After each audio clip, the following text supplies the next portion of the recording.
नमस्कार. म्युझिक मस्ती गप्पा गाणीमध्ये तुमचं स्वागत आहे. मित्रांनो, संगीताचे अनेक अंग असतात. गायन, वादन, संगीत रचना आणि याचबरोबर त्या संगीताच्या सादरीकरणासाठी व्यासपीठ लाभणंही तितकंच महत्त्वाचं असतं. तसंच ते संगीत प्रत्यक्ष बैठकीत सीडी अन्य रूपात उपलब्ध होणंही महत्त्वाचं असतं. मला नक्की काय सांगायचं हे तुम्हाला कळत नाहीये ना? कळेल. आपले आजचे पाहुणे software programmer, sound designer Rajendra Vaishampayan गप्पांच्या ओघात तुम्हाला मध्ये मध्ये हे समजावून सांगतील. स्वागत करूया राजेंद्र वैशंपायन यांचं. नमस्कार. या मंचावर तुमचं स्वागत आहे. राजेंद्रजी, वयाच्या 5व्या वर्षी तबला शिकायला सुरुवात करणारा मुलगा पुढे जाऊन उत्तम तबला वादक, संवादिनी वादक, तसंच सॉफ्टवेअर इंजिनियर, साऊंड रेकॉर्डिस्ट, एका कंपनीचा उद्गाता, कंपोजर, कवी, लेखक आणि शिवाय नव्या कलाकारांना व्यासपीठ उपलब्ध करून देणारा एक यशस्वी आयोजक होतो. हा सगळा प्रवास विलक्षण आहे आणि याबद्दल तुमच्याचकडून आणि तुमच्याच शब्दात ऐकायला आम्हाला जास्त आवडेल. पण तत्पूर्वी संवादिनीवरचं काहीतरी अप्रतिम ऐकायला आवडेल. मी थोडासा राग श्याम कल्याण पेश करतो.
बहुत प्यारा, सुहाना.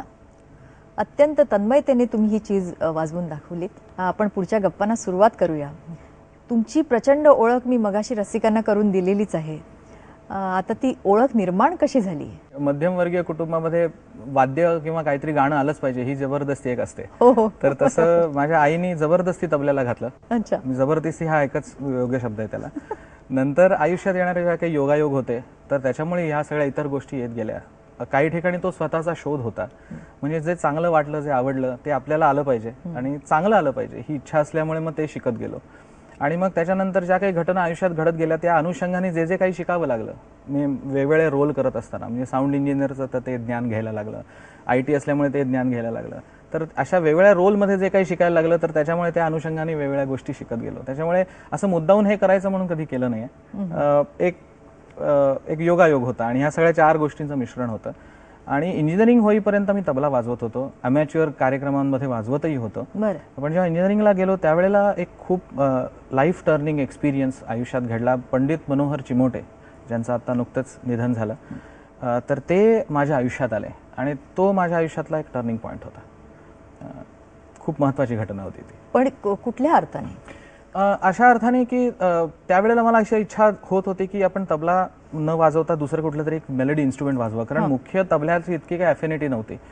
एक वाजवत होतं एवढंच, पण एक गाण्याच्या विषयी, सुरांविषयी कुतूहल निर्माण झालं होतं. त्यामुळे मी वेगवेगळ्या विषयांवर विचार करत होतो, संतूर शिकावं का, सतार शिकावी का. तर त्यावेळेला ताईला गाणं शिकवायचं माझ्या, म्हणून आम्ही पंडितजींच्याकडे गेलो, कारण कोणीतरी सांगितलं होतं की पंडितजी गाणं अप्रतिम शिकवतात. आणि तिथे मी गेलो तर त्यावेळेला खरं सांगायचं तर शास्त्रीय संगीताबद्दल इतकी आवड नव्हती आणि त्यातल्या त्यात भूपराग तर अजिबात आवडायचं नाही, कारण ज्या पद्धतीने ते शिकवलं, बाळबोध पद्धतीने जे कानावर पडलं होतं गाणं खरंच खूप छान आहे.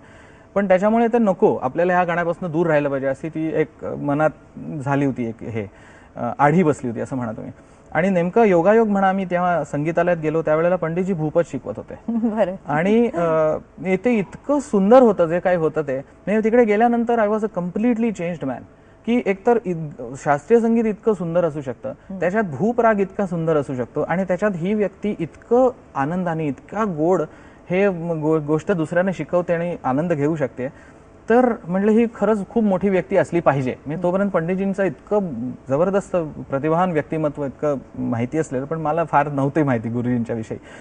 तर म्हटलं की अरे खूपच मोठा मनुष्य आहे. आणि नंतर एक महिन्याभरानेच त्यांचा एक सोलोचा कार्यक्रम छबिलदास, दादरला जे छबिलदास शाळा आहे त्याच्यामध्ये होता आणि त्यावेळेला त्यांनी रागेश्री जवळजवळ 1.25 तास रागेश्री संवादिनीवर वाजवला.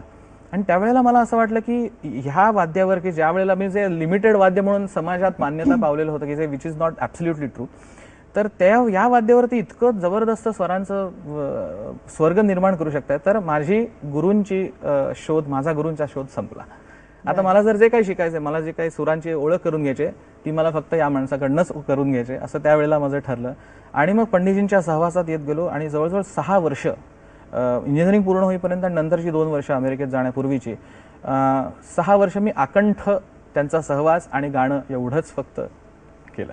आणि एखाद्या व्यक्तीमुळे एखाद्याचं आयुष्य कसं बदलू शकतं याचं मी उदाहरण स्वतःला देऊ शकतो, की गाण्याची आवड किंवा संगीताविषयी अप्रोच. आणि पंडितजींच्याच भाषेत सांगायचं झालं तर एखाद्याला जेव्हा त्याचा ध्येय कळतं ना, त्यावेळेस त्याचं पूर्ण आयुष्य बदलून जातं. तर मला माझ्या आयुष्याचं असं म्हणा की ध्येय मिळायला लागलं होतं, की याने अरे आपल्याला ह्याच्यात काहीतरी करायचंय, कारण करू शकतो, मला आवडतंय, मला हे करायचंय.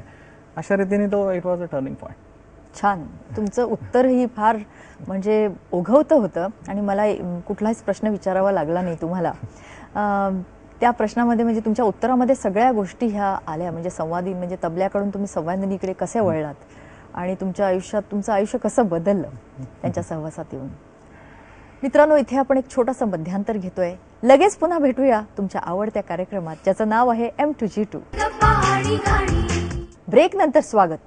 तुम्ही बघत आहात तुमचा आपला आणि लाडका M2G2. आणि आज आपले पाहुणे आहेत संगीतात आकंठ बुडालेलं एक व्यक्तिमत्व, राजेंद्र वैशंपायन. राजेंद्रजी, संवादिनी आणि हार्मोनियम ह्याच्यामधला फरक काय? मुख्यतः 3 फरक आहेत.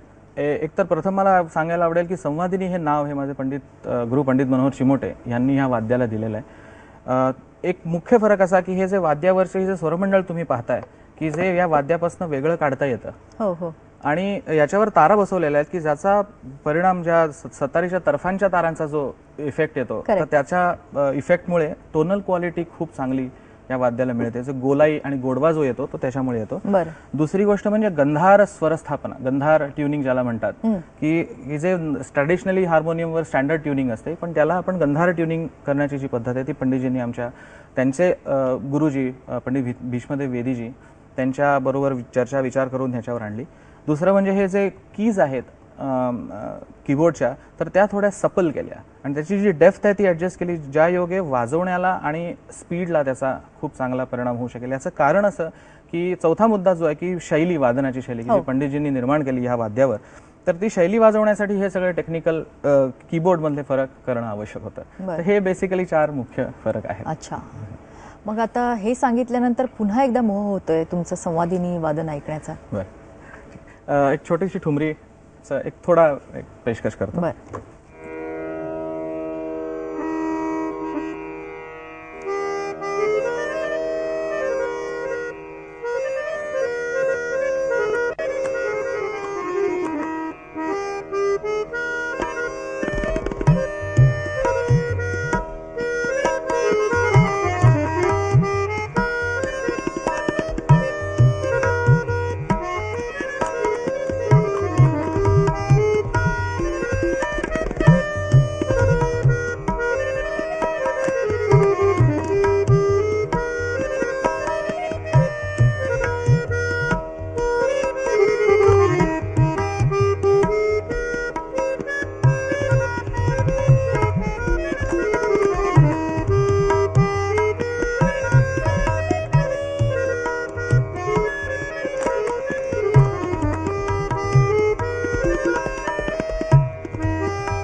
अप्रतिम, सुरेख.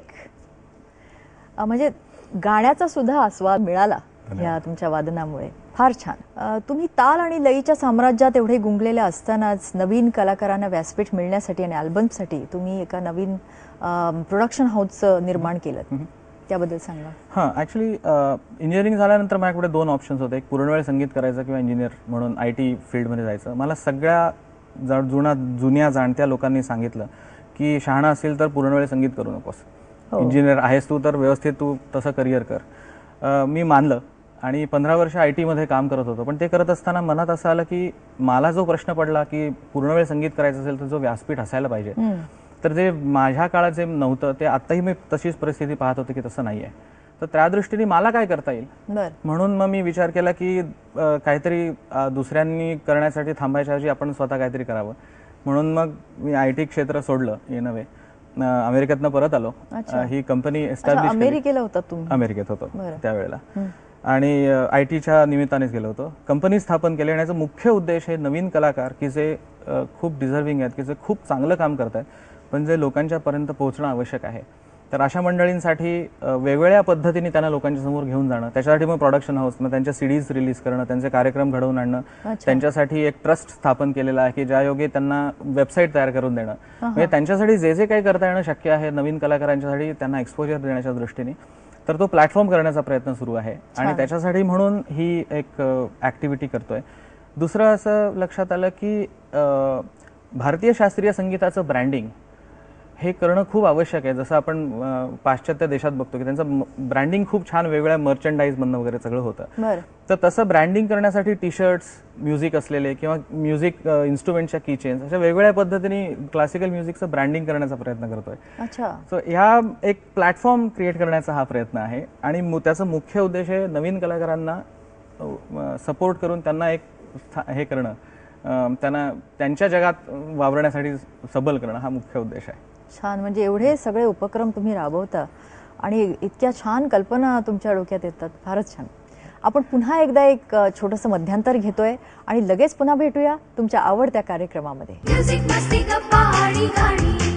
ब्रेक नंतर स्वागत. तुम्ही बघत आहात तुमचा आवडता M2G2 आणि आज आपले पाहुणे आहेत राजेंद्र वैशंपायन. राजेंद्रजी, तुम्ही कविता आणि संगीत रचना याकडे कसे वळलात? पुन्हा तो योगायोग होता आणि गरज होती. म्हणजे एकदा ही संस्था स्थापन केल्यानंतर त्याच्यासाठी जे जे रोल आवश्यक होते, म्हणजे कधी संगीत द्यायला लागायचं, आपला स्वतःचा स्टुडिओ असल्यामुळे तिकडे रेकॉर्डिंग करणं आवश्यक होतं. आणि कवितेचं म्हणाल तर कॉलेजमध्ये ज्या वयात कविता सुचायला लागतात त्यावेळेला मला सुचायला लागल्या होत्या आणि त्यावेळेचा विषय पण तसेच होते.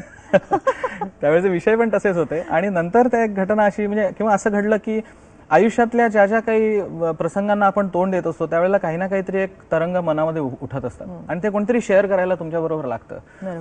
पण कसं असतं की एखाद्या अशा काही गोष्टी असतात की तुम्हाला शेअर करता येत नाही. मग त्यावेळेला सर्वात उत्तम उपाय कविता असतो. आणि बरं, दुसरी गोष्ट की ही कविता कोणी दुसऱ्यांनी वाचावी म्हणून कधीच केली नाही. माझ्या मनातली भडभड बाहेर यावी म्हणून त्या कविता होत्या. त्याच्यामुळे प्रत्येक कविता एखादा अनुभव आला की त्याच्यावर माझं काय तरंग उठला ह्याच्यासाठी म्हणून त्या कविता लिहिल्या गेल्यात. आणि मग नंतर मग त्याला चाली आपण लावू शकतो का म्हणून तर चाल लावली गेली. किंवा इतरांचे काही कविता आल्यानंतर मग स्टुडिओमध्ये काही काम करत असताना आपण अरेंज करूया का, चाल लावूया का, अशा तो एक ती चेन ऑफ हे आहे, इव्हेंट्स आहेत की एकामधून एक दुसरं निर्माण होत गेलं. आणि मुद्दाहून काय करायचं असं नाही, समोर जे येतं ते व्यवस्थित. मग आता काय ऐकवणार, कविता की संगीत रचना? कविता ऐकवायची असेल तर ऐकवतो. एक गमत अशी, मी त्याची बॅकग्राऊंड सांगतो की आयुष्यात खूप चढउतार येतात आणि त्याचं जर म्हणजे मराठी भाषेमधल्या जे विरामचिन्ह आहेत किंवा जी चिन्ह आहेत त्यांच्याशी जर कम्पेअर केलं आयुष्य, तर काय आयुष्याचं माझा टेक आहे, तर त्याच्यावर एक कविता लिहिली. ती एक ऐकवतो मी तुम्हाला. ती अशी लिहिली की माझं मान पराभव हर्ष दुःख हे आयुष्यातील स्वल्पविराम. मान पराभव हर्ष दुःख हे आयुष्यातील स्वल्पविराम, मज खुणावतो तो पूर्णविराम. आयुष्याचं प्रश्नचिन्ह आणि घटनांची उद्गार चिन्ह ती, कधी कळेना तया पाहता सरे जीवनी अर्धविराम, मज खुणावतो तो पूर्णविराम. बाल्य ही सरले पंखाखाली, तारुण्याची झिंग चाखली, तरी मिळेना शाश्वत ऐसा हृदया लागी तो विश्राम, मज खुणावतो तो पूर्णविराम. प्रपंच जर का खेळच आहे, कशास मन मग चिंतावा आहे. प्रपंच जर का खेळच आहे, कशास मन मग चिंतावा आहे. गुरुचरणांवर भार टाकुनी, मुखी धरावा राजाराम, मज खुणावतो तो पूर्णविराम. शेवटी मित्र सोयरे नाती गोती, काळामध्ये वाहून जाती. मित्र सोयरे नाती गोती, काळामध्ये वाहून जाती. एक सत्य राहील स्वतःशी, श्रीराम जयराम जय जय राम, मज खुणावतो तो पूर्ण. सुंदर, सुरेख, अतिशय मिनिंगफुल. आणि इतक्या तरुण वयात तुम्हाला हे तत्वज्ञान सुचलं याबद्दल खरोखरच मी तुमचं अभिनंदन करते. आणि फार छान, म्हणजे शब्दांची रचना सुंदर आणि त्याचं वजन फार सुंदर होतं. तुम्ही आजपर्यंत एवढे उपक्रम राबवलेत, त्यामुळे भविष्यातही काही योजना असतील, काही ठोस अशा? भविष्याच्या दृष्टीने मला दोन गोष्टी करणं खूप महत्त्वाचं वाटतं. एक तर संगीताला जे ब्रँडिंग करण्याचं काम चालू आहे, तर ते करण्याचा खूप प्रयत्न करतोय. दुसरं म्हणजे टेक्नॉलॉजीचा उपयोग जे काय मी काम करतोय त्याच्यासाठी कसं करता येईल. मी उदाहरण द्यायचं झालं तर की बरीचशी ॲप्लिकेशन्स, म्हणजे आता आमच्या स्टुडिओतर्फे दासबोध आणि गुरुचरित्र हे पहिल्यांदा रेकॉर्डिंग प्रोफेशनल झालेलं आहे. आणि आता त्याचं आयफोन ॲप्लिकेशन अवेलेबल आहे. अच्छा, म्हणजे लोक आयफोनवर ऍक्च्युली गुरुचरित्र किंवा भगवद्गीता ऐकू, हे दासबोध ऐकू शकतात. किंवा आता कलाकारांच्यासाठी काही ऍप्लिकेशन्स करणं चालू आहे. किंवा अशा पद्धतीने टेक्नॉलॉजी आणि आपल्याकडचे जे काही चांगल्या गोष्टी आहेत ते एकत्र आणता आपल्या लक्षात येतील, हा एक प्रयत्न चालू आहे. आणि ओव्हरऑल पुन्हा प्लॅटफॉर्म करण्याच्या दृष्टीने कलाकारांच्या शिकण्यापासून ते त्यांच्या प्रमोशनपर्यंत एक एंड टू एंड प्लॅटफॉर्म करण्याचा मानस आहे. फार छान, या दृष्टीने प्रयत्न सुरू आहेत. याबद्दल तुम्हाला मी तुमचं अभिनंदन करते आणि तुम्हाला सुयश चिंतिते. तुम्ही आज M2G2ला भेट दिली त्याबद्दल धन्यवाद. तुम्ही बोललात, अगदी भरभरून बोललात आणि कुठलाही म्हणजे त्याच्यात फॉर्मॅलिटी काही नव्हती की मी प्रश्न विचारावा आणि तुम्ही उत्तर द्यावं. फारच छान गप्पांचा ओघ होता आणि खऱ्या अर्थाने म्हणजे गप्पा गाणी छान रंगली आपली. निरोप कशाने घेणार, म्हणजे संवादिनी का तबल्याने? नाही, ऍक्च्युली निरोप घ्यायचा तर मी एक भैरवीची छोटीशी धून वाजवतो.